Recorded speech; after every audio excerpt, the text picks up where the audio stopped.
Et voici probablement d'où elles viennent. Dans cette région au sud-est de l'Inde, la religion est partout. Rien n'est trop précieux pour les dieux de l'hindouisme.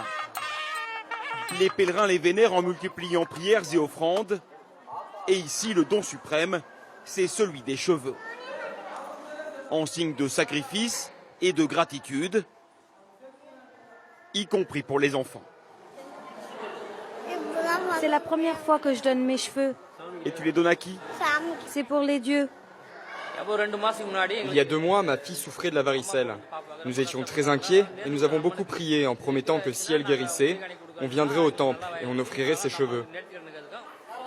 Après le rasage, les cheveux les plus longs sont placés dans cette boîte à offrande. Personne ne sait où ça partira. C'est simplement un don au temple. Allez-y, mettez-le dans la boîte. Après, les temples vont vendre ces cheveux aux enchères, dans le plus grand secret. Les caméras sont interdites. Le prix dépend de la longueur des mèches, jusqu'à 350 € le kilo pour les plus longues. Rien que dans ce camion, il y a 170 kilos de cheveux, des dizaines de milliers d'euros.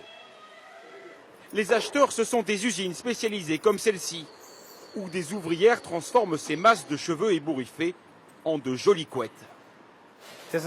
Voici les cheveux qu'on rachète au temple. Ils ont cet aspect. Les ouvrières les trient par catégorie. Donc chaque mèche est démêlée et elles sont finalement attachées ensemble. Les cheveux sont lavés, relavés encore, et puis séchés. Certains sont décolorés et recolorés. Avec un contrôle très strict à chaque étape, ils sont ensuite exportés vers plus de 55 pays. Résultat, le chiffre d'affaires de cette entreprise dépasse les 7 millions d'euros par an, gagnés grâce à la dévotion des croyants. Un commerce juteux que le directeur assume totalement.